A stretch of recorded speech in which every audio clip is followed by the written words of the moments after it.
Good evening, everybody, and welcome to the Transfer Exchange show. And, well, what a few days it's been for Tottenham Hotspurs. From the anger after a 3-0 defeat at home to Manchester United, with the cries of Nuno out, deafening through the Tottenham fan base. And then the joys of bringing in serial title winner, former Juventus, Chelsea, Inter Milan coach, Antonio Conte. On an 18-month contract.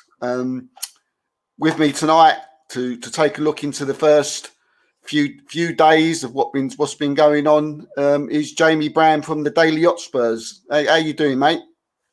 Steve, I'm absolutely buzzing at the moment. I have been for the last, I think, 72 hours or so that it's kind of been in the works that Conte was coming, and of course it's been announced. But yeah, I'm just absolutely delighted he's here. As you said, it's obviously been a very difficult start to the season for Spurs. It's been a difficult 2 years for Spurs, I think, ever since Poch left. So to have this is just a massive moment. I think you look at Spurs on social, Spurs fans on social media everywhere. We're absolutely delighted for this appointment. This has been a long time coming, something like this. So we're all genuinely really excited for the future with him. And yes, it's certainly going to be a very interesting time. But I also must say, I do have to give big credit to Steve because he was the very first person who did tell me about Conte. He was the first person I heard it from. So I've got to say a big well done to Steve because he absolutely smashed that. He did tell me before anyone else. So fantastic insight from you, Steve. Whatever. Yeah, you actually was the first one, actually. The very first person. Yeah. So, but thanks very much. Thanks very much, Jamie. As you say, it must have been getting a little bit worrying at some point, mustn't it? When you think, why did we get rid of Pochettino? Why? And you was trying managers and they wasn't working, and you must have thought, where do we go? Conte's came in. He's had a chat with Mr. Levy. Yeah. That hasn't gone well. You would have thought that I've just lost him now. It must be started getting worrying. Yeah, I think it was a weird one because obviously with Poch, I felt as though that relationship maybe did need a break. It was obviously gutting to see him go. I didn't want to see him leave the club, but I think just the point that we were at, it needed that break. And then of course we kind of really threw the dice with Jose Mourinho, a very big gamble. And I think that unfortunately, Mourinho, he came into the club and I think he knew he had a lot to prove. And ultimately, I think because he came in with a bit of fear, because he just had a poor time at Man United, or certainly in those last couple of seasons he had with them, he came in with fear, and I think that really showed off in the players. I think the team was setting up with fear, so that was another disastrous appointment, really. And then, of course, the appointment of Nuno, it has been. I'm not sure we'll get to it in a bit, but it was an utter disaster. I'm really glad that they've kind of rectified it quickly. But obviously it was a disaster in the summer in terms of trying to find the manager. And then, of course, I think anyone from the outset could see that it was not going to work with Nuno. It was completely the opposite of the type of manager we were looking for. Levy had told us, or the club had told us, that we were going to expect attacking football. Having just been under Jose Mourinho, that's what Spurs fans wanted. Our motto today is to do, and we didn't get that with Nuno. Didn't work out with him. I think it was always doomed to be kind of go this way. But as I say, glad that we've rectified it and done it quickly because it feels as though maybe the season is still salvageable. Yeah, you've certainly done that with getting, in my mind, someone who's up there with the Klopps and the Peps of the Premier Leagues in my eyes, without any shadow of a doubt. But you was mentioning Nuno there, Jamie. I mean, what was your very first thoughts of when he came into the club? Was you on board, or was you just not having none of it? So I remember when the reports initially surfaced, and obviously kind of when a moment like that, when it all becomes, everyone then starts to report it, it becomes very clear that that's going to be the man that's going to come to the football club. He's going to be the guy that becomes the next manager or player. I remember when it happened with Nuno, and I was just thinking, it's just a bizarre appointment because we've gone from targeting managers like Mauricio Pochettino and Antonio Conte. And now we're going for a manager like Nuno Espírito Santo, who I thought he had a very difficult year at Wolves in his final year. Of course, there were problems with that team. And then, of course, you said, you look at the football, it was completely the opposite of what we were kind of expecting. He's a very pragmatic coach. He's an offensive coach. I just thought it was completely the wrong appointment, and it was kind of bizarre to see the club go down that route. I couldn't understand it, and a lot of Spurs fans were very against it. The thing is, I think lots of what we do as Spurs fans, and I have to give a lot of credit to the support, is we always get behind the team. We always get behind whoever's in charge. I think it was fantastic even on the weekend against United when the players are coming out. There's a big roar for the team, and we've been in such a difficult situation. So to see the supporters always get behind the managers, always get behind the players, that's something that we always do. But I think deep down we all knew it was kind of the wrong fit, unfortunately, for Nuno. Yeah, there were some big defeats, weren't there, Jamie? And some standout, defeats, and it weren't by the odd goal. I mean, there was the Palace defeat of 3-0. There was the Chelsea 3-0. There was the Arsenal 3-1. Look, we know about Arsenal, that can go either way. It's a derby, but then there was the Manchester United 3-0 where at the end of that game, you could just tell as a neutral that his time was up and he wasn't going to be in charge the next game. And it's strange, Jamie, because he's a defensive coach and he's letting so many goals in. When he was at Wolves, they didn't let that many goals in. And that's right. Some can say with, a lesser defence. The record that he had, played 10, won 5, draw none, lost 5. But only 9 goals scored in his time, Jamie, and 16 let in. Yeah. So with that, can you put any blame? Can you stick up for Nuno in any way and put any blame at all on the players? I think there is a certain degree of that, but I do think a lot of these players, and I know a lot of Spurs fans are critical of the squad sometimes, but I think the last 2 managers just have not suited this squad. I think they've always kind of been managers that maybe don't always like to use the ball. I think a lot of our players are much better when they're in possession. You like the likes of Tongi and Ndombele. He's not a guy that you want to be doing defensive duties all the time. He's a guy on the ball. Giovanni Lo Celso, another player like that.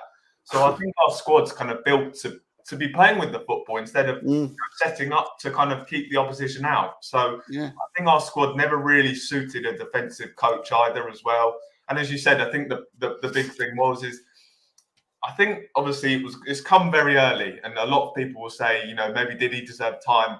The performances absolutely suggested that he did not, and the stats certainly suggest that he did not. And I think, and there is actually a bit of leniency. I see a lot of the pundits saying that actually maybe it was the right time, and after 10 games, that is a very damning verdict. If it's okay to sack a manager after that short period, as you said, we were, I think, defeats by 3 goals.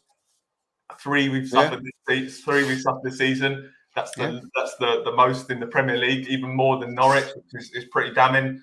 Distance covered, we're bottom. Chances created, 19th. That's really, really shocking for a team like Tottenham. We were 19th for number of shots. So, we're we're basically near the bottom of every single statistic in the league. So, the performances, the statistics suggested that it was definitely time for a change. He was not the right fit, and as I said, we all kind of could see that from the outset. So, it didn't surprise me that he's gone. So, can we play his style that he set out for Tottenham on the form of Harry Kane? Harry Kane, world-class footballer. Yeah. I won't let anybody say any different. But he's formed this season. I know we've had the Man City thing, but I'm going to take that away from this. I'm just going to talk about his performance on the pitch for Tottenham Hotspur this season, and for me, Harry Kane wouldn't let that have bothered him. But in the Premiership, nine matches and just the one goal, Jamie. That's right. Now, who again is that Nuno's lack of tactical nous, where he's not been able to, can't see how best to use Harry Kane, or again, is it something that Harry Kane's need to have a look at? Yeah, so I think you're right to a certain degree. There's obviously having lost the European finals in the summer. That would have obviously been a big blow for him. Not getting the move that he wanted. I think he was very desperate to get that move. It was definitely the right time in his career to kind of move on. So he would have been mentally a bit affected by that. But for me, 100%, it has to go. A large amount. It has to go down to the coach. A lot of our players in this team are well underperforming. Heung-min Son, even his levels have dropped quite over the last couple of weeks, and that says everything for me. On his style as well, actually, we never really saw what he was trying to build at Spurs. For me, actually, I think that they got in Nuno and they've tried to make him play a way of football because, as I said, the club was saying that we were going to play attacking football. And I think they made him play a brand of football that he wasn't comfortable with coaching. And I think that's what we saw in the performances. We never really saw what we were trying to build. We never really saw, we couldn't create chances. I saw the stats and chances created 19th. So we're not getting the ball into Harry Kane. We're not giving him those opportunities. So for me, 100%, a large amount of the blame goes on the tactics. And as I said, I have no doubt that under the next coach, we'll see the best of Harry Kane because, as we all know, he's for me one of the very top strikers in absolutely. And I'm confident we'll see that again. So I've got no doubts about Harry Kane. But for me, a large blame goes on the tactics for sure. Well, certainly the appointment of Antonio Conte is I think, could now go a large way on Harry Kane staying. Because I don't know, I think he'd be mad to put it in just in layman's terms to go now. I mean, to not want to at least see what happens this season, see if Spurs can get in the Champions League, and then move on. And even if they don't get in the Champions League, if they can see them moving on, progressing under Conte, then this guy's a serial type winner. He's a trophy winner. Yeah. And I think he'll stay. Yeah, I think you're spot on there. I think for me, I mean, it's very easy for me to say as a Spurs fan, but I think Harry Kane has to commit to Spurs now. I think he's in a situation where it's very difficult for him to engineer a move away. Of course, we saw that in the summer. But he's got a manager now that I think really can finally win us the trophy. You said it, would Jose Mourinho be the first man to do that? It just wasn't the right fit. Was not the right fit. It was never going to end well. For now, I really genuinely believe that we've got a manager who's totally in his prime, who's come off the back of winning Inter Milan's first title in 10 years. He's at the top of his game. So I think now you've got a top manager there. You've, of course, got Fabio Paratici, who's going to be behind, bringing in new players and helping build this squad up. And I think this year will kind of be used as maybe a sort of a pre-season almost. Obviously, Spurs fans, we won't want to see it wasted. We will still be looking to get into the top four. But I think Conte will be using it as kind of a year to experiment and make sure that next year we're ready to start going for the major trophies, the Premier Leagues and etc. So for me, Harry Kane, he has to commit to Spurs now. He's got a brilliant opportunity to win trophies with Spurs. I think doing it at a club like Spurs, where you've come through the academy, you love the club, that's going to mean if you won a major trophy at Spurs, you go down as an absolute legend. I mean, he would be considered arguably one of our greatest ever players if he was to win a major trophy. You're loved and adored by the fans. So I really hope he does now commit to the club. And from everything that I'm seeing, he's absolutely, he's head over heels for a Conte. He can't believe his luck that kind of we've managed to get this guy in. So absolutely delighted he's in, and I'm sure Harry Kane will massively benefit from Conte being here.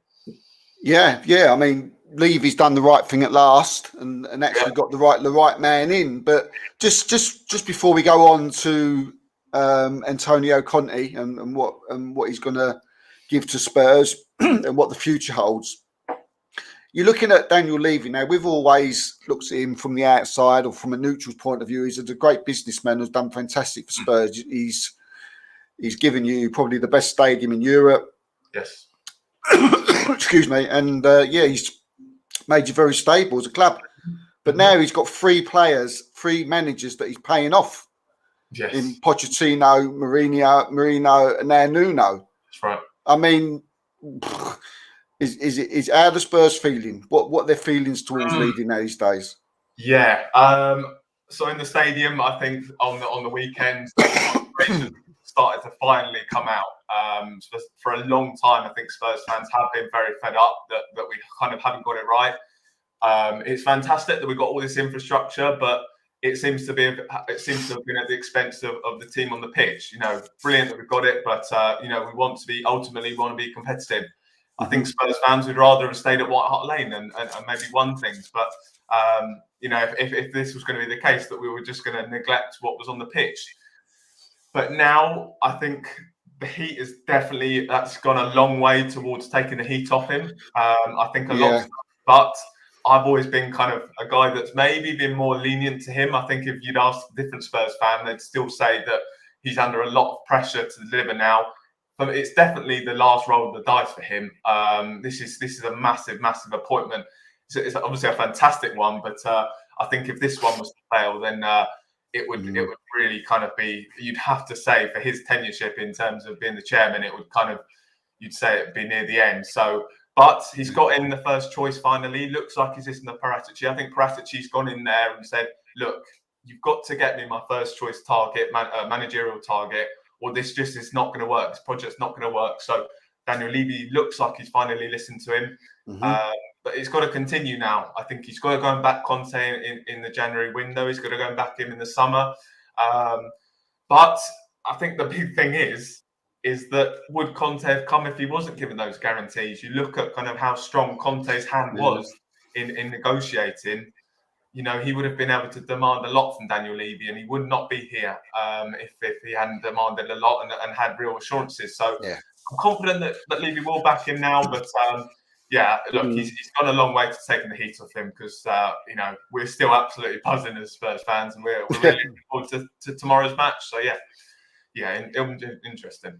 Yeah, no, he must have been given assurances, Jamie. He must have, because you know, knowing Antonio Conte like we do, he doesn't go to any club unless he's got his rules. And no matter what club he goes to, he has his set rules of it. He just simply don't come. And I think that's what happened the last time he had talks with Levy.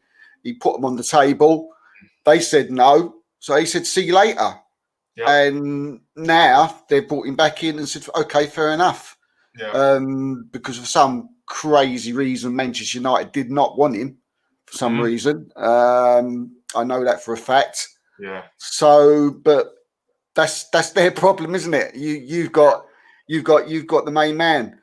So let's get onto him, eh? Yeah, let's get onto the man. Let's get onto him. Antonio Conte. Yeah. 52 years old, mate. Premiership title, 4 Serie A Scudettos, an FA Cup, 2 Italian Super Cups. With Inter, he stopped Juventus from getting their 10th Scudetto. Italian international coach. This just go with it, Jamie. Yeah. How are you really feeling now when you hear all that he's manager of Tottenham Hotspurs? It's amazing. I mean, you kind of hear all the Chelsea support or Chelsea supporters and other supporters kind of really raving about him and saying how disappointed they are that he's ended up at Spurs. For me, I do agree. I think he's kind of, for me, top 3 managers in the world. I think that dynamic in the Premier League now, I think you said at the top of the show, Tuchel, Guardiola, Klopp, and now Conte. I think that's just such an exciting lineup of real top managers. Yeah. But yeah, obviously his track record has been fantastic in terms of winning silverware. I think he's won 8 out of the last 11 leagues that he's competed for. You know, he's a guy that's gone into clubs when they've been at difficult moments and then taken them very quickly into being league champions. We saw it at Juventus. They finished back-to-back. They finished in 7th place before he came. The next season, after finishing 7th, he comes in and they win the title the following year. And then, of course, they go on to really start that real dominance. At Chelsea, he came in the season, halfway through the season. They were 10th place. The following season, they win the Premier League and they almost win the double. Of course, win the FA Cup the following year. With Inter Milan, of course, he started that period of 10 years of dominance, goes to Inter Milan, and then, of course, wins their first league title in 10 years. So I think that's a real, very promising sign for Spurs that he goes to clubs where they're struggling. and really builds them up. And that's kind of feels as though exactly what Spurs have always needed. We've always been on the periphery, but we feel like we've got a manager now that really feels as though tactically he's going to be absolutely fantastic. That's the key for me. I remember, I think with Pochettino, he was just missing that kind of that ultimate talent. I think tactically he was good, but he certainly was maybe missing a bit at times. There was times where we lost. I remember losing to Juventus, and it felt as though tactically we were just outdone. I think we missed out on Premier Leagues because we were just tactically outdone. But with Conte, I feel as though we finally got a manager who is at the very top of his game tactically. They're one of the very best in the world. So, I could not be happier with this appointment, as you can hear. So, delighted he's in. Delighted. Fantastic, mate. Fantastic. I'm pleased for you. Well, not fantastic. You know what I mean. I know what you mean. I know. You know what I mean.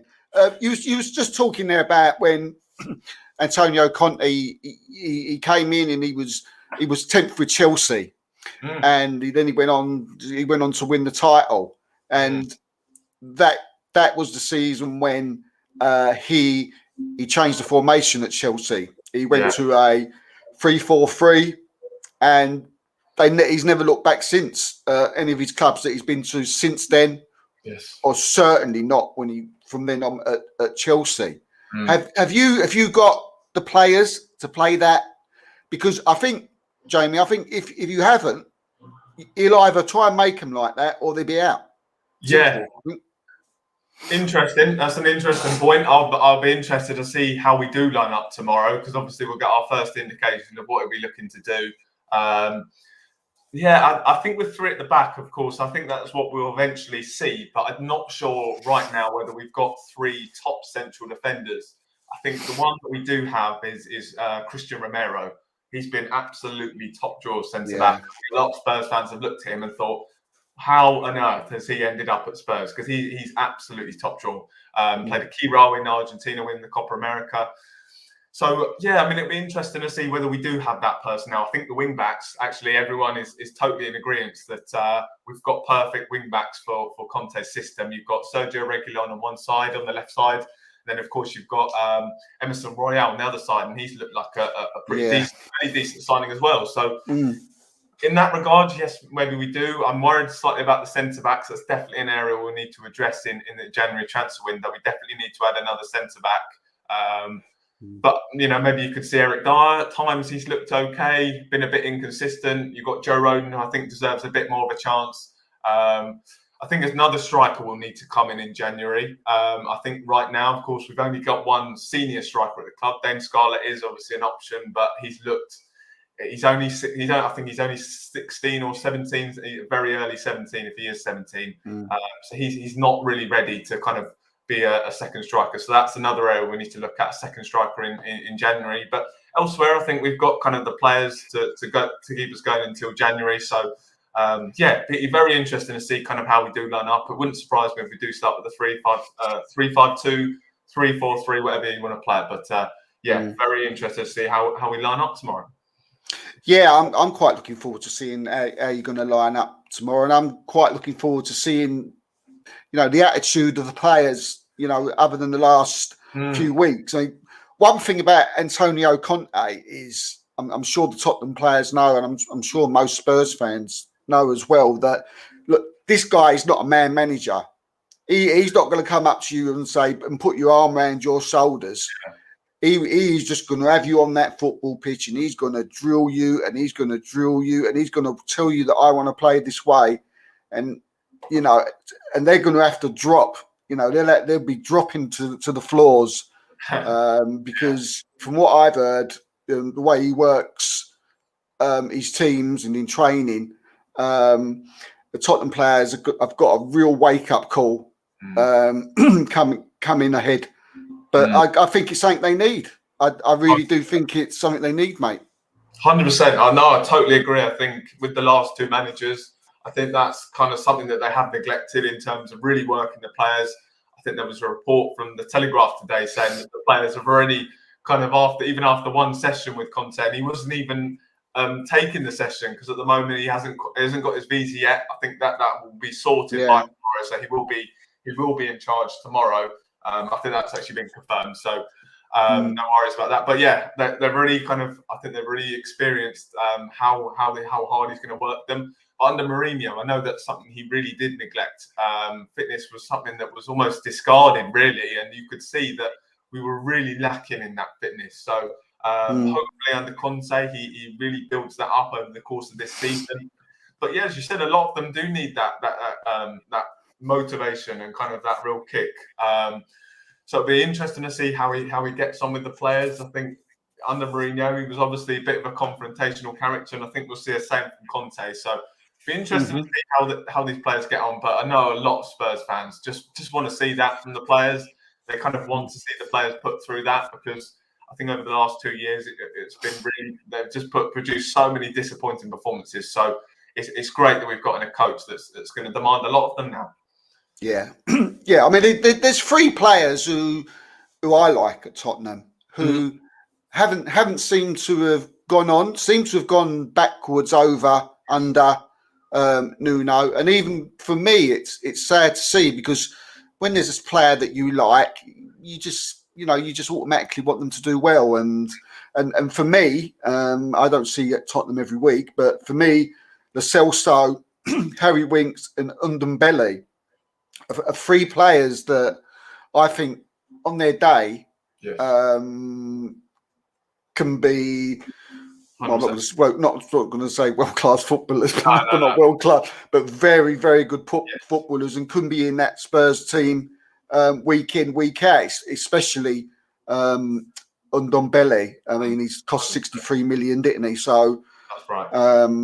But what how do you see the future for these 3? Can you see Conte sort of getting him in the side, working with him, or is there some that you just think, well, no, their time's up? Yeah, the 3 very interesting players there. On Harry Winks, for me personally, I think he's got to a stage where I think he needs to move on. I think he needs to move on for his own sake. I think you're right, there's a good player in there, but he's kind of, over the last couple of years, he's suffered from injuries, and that stopped him getting in the team. That stopped him getting any sort of rhythm and consistency. And he's never really been given that chance of getting a run in the side. So I think that he needs to go to a team that will give him that opportunity to kind of play a leading role in the team, to have the tactics built around him and more suited to him. So I think Harry Winks is the player that I think we'll see moved on. But you never know. A new manager comes in, he'll get a chance to assess them. He might like Harry Winks, but for me, I think he's a player I'd look to move on. Tongi Ndombele, he's so frustrating, because, as you said, he's just such a talented player. And that's the thing. We see it in flashes with Ndombele. We see what he can produce. He's an exciting player to watch a lot of the time, but it's, as I said, it's only in flashes. So he's a guy that Conte apparently reportedly tried to sign whilst he's at Inter Milan. So I find that quite interesting. But if you look at the way that he has been so far at Spurs, you wonder whether he is a guy that Antonio Conte will get along with. You see kind of maybe his attitude in training. It hasn't been up to scratch. He's never really seemed to have got himself fit enough. So that for me really could go one of 2 ways. He could make Tongi Ndombele one of the best central midfielders in the world, and I absolutely believe he's got the potential to do that 100%. Or it can completely go the other way, and that's it. That'd be Tongi's time up at Spurs if he's not able to succeed under manager. And just the last one, Giovanni Lo Celso, again, so frustrating. He goes away with Argentina, fits into their midfield 3, plays a key role for the South American champions, but then he comes back to Spurs and he's incredibly underwhelming. He played on the weekend, should have come off instead of Lucas Moura, and of course that's why Spurs fans were, really reacted the way we did to that substitution. He's such a frustrating player, but it'll be definitely interesting to see if Conte can get the best out of them. But I said the last 2 managers have not really looked to play the football, and those 3, as you listed, are all players that are best when they're on the football. They're all brilliant technical players. They're not guys that are meant to be in defensive systems. So I'll be very, very interested to see for all 3 of them kind of how they get on under Conte, for sure. Yeah, well, I think they're all, over the next 2 days, I think they better go to bed early and get as much sleep as humanly possible, because they're going to be in for some few hard training sessions. Just before we go on, I can see there's a lot of people watching especially on Twitter and Facebook. Mm. Please subscribe. Please like, Mm. and then come over here and subscribe to YouTube. We appreciate it very, very, very much. Got a few comments here, Jamie. Let's see what they're saying in the comments. Got there in the end. Garth, how you doing, Garth? Do you think that Conte can bring success to Spurs when Mourinho couldn't? Yeah, look, I think they were definitely in two different kind of periods or parts of their career. I think Mourinho came to Spurs. He was very much kind of coming towards his peak years as a manager. I think we saw the final kind of peak year of Jose Mourinho at Manchester United. It looks like Garth might be a Man United fan with that picture. Could be completely wrong, but does look like he might be. But obviously he, in that first year, he got to see the very best of Jose Mourinho. Jose Mourinho coming to Spurs, he was at that point where it just was. I think he was at a stage of his career where he had stuff to prove. He'd obviously in those last years at Man United, he'd really underperformed. So he was coming. I think he came with a lot of fear, and we were setting up against like Crystal Palace, and we were looking to kind of nullify Crystal Palace instead of looking to go at them. And it was kind of tactics like that really saw us fail. With Antonio Conte, he's coming in off the back of, as I said, winning Inter Milan's first Scudetto title in 10 years. He's at the very top of his game. So I think that he's now in a position where I think, as I said, I think he's just at the top of his game, and I think he will get backed. I think finally, you see all the events that are going on at the new stadium now with the pandemic sort of close to being over. You see revenue streams really coming back with fans being at the ground. So the money's hopefully going to finally be there at Spurs. So I think he'll also get that back in that maybe Mourinho didn't as well. So that's for me why I think we've got a better chance of Conte succeeding than Mourinho did. Yeah, there's a couple more here. You not Sentimental FC, love Arsenal, hate Cronkini. A regular on the Arsenal show, good supporter of the show. Has a very good sense of humour. Doesn't like Mikel Arteta though. Yeah. Interesting. No, I think he's built a defence there now that I've been quite impressed with. I think that he's got the defence, with Tomiyasu, Tierney, and then Tavares coming in, of course, the two centre backs. He's building something there, so I think he deserves a bit more time. Yeah. And we've got another one here from PC Matt. He can't wait for tomorrow. The match. Yeah. It's just incredible. I mean, coming out of the stadium on Sunday or Saturday even against Manchester United, having just lost, and never in a million years did I think the next game I'd be going to in 5 days' time or so, Antonio Conte would be in charge. It's just it's been the most surreal period, and we're getting to see his first game tomorrow. So it's just so exciting. I 100% agree there, PC Matt. I'm buzzing to get there to the stadium tomorrow. So it's going to be really, really exciting, for sure. As the Europa Conference League now got that little bit more thing to it now. I mean, do you want to win that? Do you want to win that trophy now? Right, it's going to sound really bad. I'm not particularly bothered about that trophy. As a Spurs fan, that sounds silly that I'm disregarding a trophy. I think the Spurs fans, we should be jumping at the chance of any sort of silverware. Of course, yesterday was day number 5,000 without a piece of silverware. So, but for me, it's a competition that doesn't really show anything. I think with the Europa League, at least you've had to beat some strong teams to get into it. Of course, you win the Champions League, European champions, Premier League, English champions. For me, the Conference League doesn't really show that you've proven anything. So I think that's kind of, it feels very much like a pre-season trophy. So I'm not particularly bothered either way, but again, I think if we weren't to win that competition, it would be a bit embarrassing. So, I think we do need to win it. But ultimately, I'm not. It's not one that I'm desperate for. Yeah, no, it'll be good for. I mean, we was desperate to get in it. I mean, that shows how sorry state we was in at the time. we just wanted to get in the Europa Conference League. I mean, we was all crying our eyes out on here because we hadn't made it. But but yeah, I mean, I think a trophy is a trophy, and if Conte can win it, and he can pick one up at the end of the season.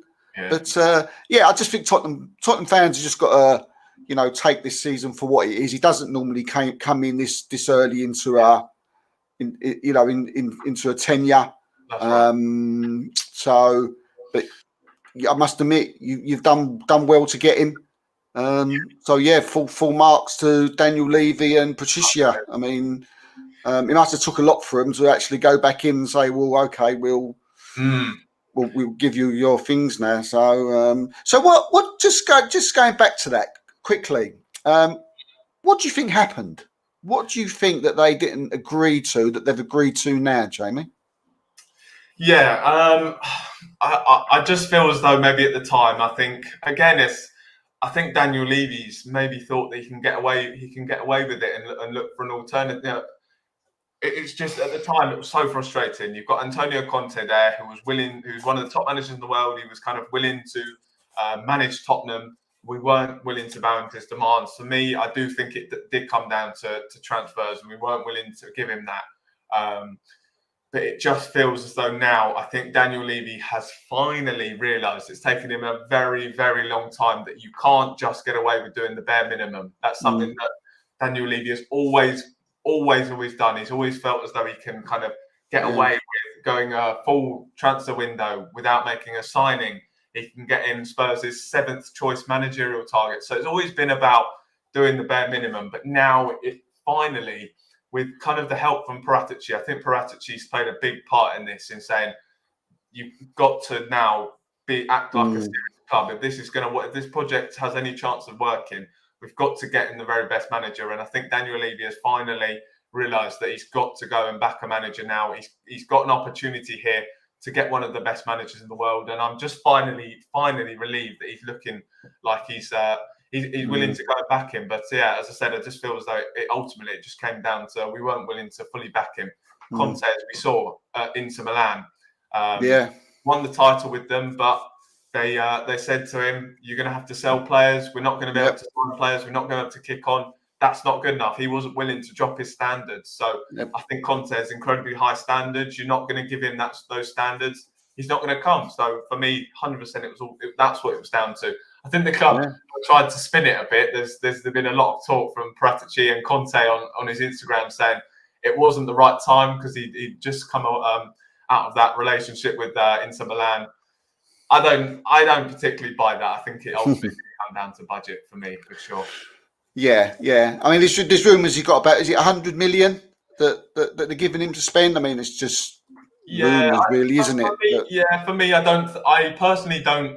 What I reckon is I don't think that a certain amount was discussed. I think it was more, I'm going to want this player in January, and from kind of what I've heard is that it's going to be if Conte decides that this player X, Y, and Z is a desperate need for Spurs, then we might see one or two players moved out the door and they'll go for him. That's something that Spurs haven't done before. We've seen Jose Mourinho, who wanted Milan Skriniar. We end up with Joe Roden. I think now it's about if could never work that one out. If Conte wants an absolute top player, he wants, for example, a Dusan Vlahovic of Fiorentina. He'll get Dusan Vlahovic. That's kind of where I understand that Spurs that maybe Levy's willing to change, and that's kind of what Conte's kind of demanded. So I think that's how the transfers were operated in January. Yeah, you get the feeling there's already a couple of players already been sorted out and that are coming in. Yeah, exactly. That's what I mean. You see, there's a couple of names already that seem fairly obvious, and for me, I really think that's what's been discussed. Players' names rather than a particular budget size. So it'll be interesting. For January. Yeah, I mean, Patricio came out, didn't he? I think it was today, and he was asked, have you spoke about transfers to Conte? And he said, no, not at all. And I thought, yeah, right. I think that would be the first thing that Conte would be asking about. So anyway, look, to finish up, mate. What's your expectations this season? What will you be happy with? Yeah, so I mean, obviously, when I've been asked this, it's strange because a couple of days ago, the season felt like a complete loss. I'd almost written it off completely. So to kind of come to be now in a stage where you've got one of the best managers in the world, all of a sudden the expectations have suddenly changed. For me, 100%, the top four is now going to be the aim. And you see Manchester United struggling. Really? Wow. West Ham are going to be up and around there. I think Arsenal, it'd be difficult to discredit Arsenal, the form that they've been in. So I think there'll be another team up there. Leicester, I mean, I think they'll certainly be a team that will be up there as well. So there's a couple of teams there, but I think when you've got a manager that's, as we saw, gone into Chelsea and he's able to quickly identify maybe issues there, and he rectified it. Hopefully he can do the same at Spurs. So for me, the aim's top four. I really believe that.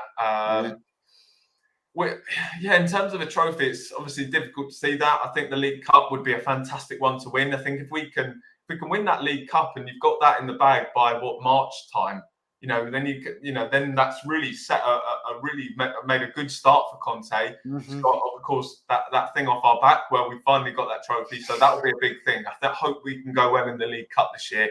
And that, I think, will be a big springboard towards other successes as well. So top four for me, I'm really hoping for, and at the moment I have a good feeling that we can get that. So top four, and I think a trophy is just hopeful. I think a trophy as well is kind of being a bit hopeful, but we'll see. So top four for sure. Yeah, I mean the actual league now is getting more exciting and more exciting. It seems to be, year after year. I mean, you can't really call who's going to win the title this year, who's going to get in the top four. Okay, you probably can.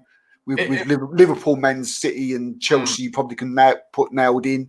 Yes. But for the fourth place, you've mentioned the names there. Taking out Arsenal, because I think we'll be on and off through the season. To be quite true, because we're still in transition.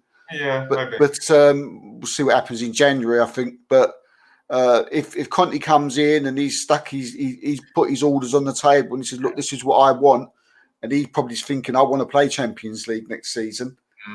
You might be getting a few players in January, and then if Man United get their ass in order, then it could be a fight between yourselves and them. But long way to go yet, mate. 100%. No, I'd say it'd be definitely interesting to see what we do in January. You would have thought he'd be given some real assurances. As you said, he'll want to be playing Champions League football. I think for the summer, if they have ambitions of doing something big next year, they've got to have Champions League football because they need that attraction to bring in the players that will get us there. So the aim for Conte will definitely be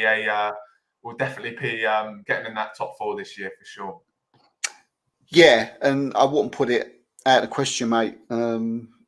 That's for sure. Anyway, mate, I can see the joy in your face, and I'm surprised you've been sleeping over the last couple of days. Oh, it's been hectic. It really has, and yeah, you're right. I've definitely been struggling to sleep. It's just been so exciting. As I keep saying, I mean, the turnaround is just from the disappointment of Nuno's period at Spurs was really difficult. The last 2 years, as I said, it's been horrible as a Spurs fan. So to kind of finally have that excitement, it's been the most exciting I think Spurs fans have been since the Champions League final, without a doubt. So I mean, the change in emotions. It feels like that Ajax game. That's what it is, isn't it? It's that change. Is that from being there on the Sunday or the Saturday, and then on the Monday, you're as far as you can be. I mean, it's like Lucas Moura scoring in the 96th minute all over again when it was announced. It was just amazing. So I loved that. I did. Yeah, amazing. But no, credit where credit's due, mate. Good luck to you, and you got plenty of the season now with Conte behind you, and all I'll say to Tottenham fans out there is just give him time. If he loses a few, he's got work to do there. But I've got no doubts that he will get there, and Tottenham will be in the Champions League places sooner rather than later. Let's just have a quick look if we've got any more comments before we go. It looks like the Arsenal was Man United. This is Leicester, Tottenham, Arsenal, West Ham, a mini battle. Yeah, what we said, mate. Yeah, totally agree with that. Yeah. Tottenham not likely. The players are. Well, I mean, we'll see. We'll see. I think we are heavily relying on Conte coming in quickly. So interesting. I don't necessarily disagree with that. In fairness. Yeah. No, if you knew why not, he does like a little wind up, but he's he's harmless. 18th year of transition. Yeah. Keep it coming. Why not? Yeah. A change of manager and standards raised from hopefully top 6 to top 4. Zidane in. That would add an interesting dynamic having him come to the Premier League as well. Definitely. Yeah. I would have thought you've had enough of roller coaster rides over the last few months, a few days, and of course. But no. Anyway, Jamie, thanks a lot for coming on tonight.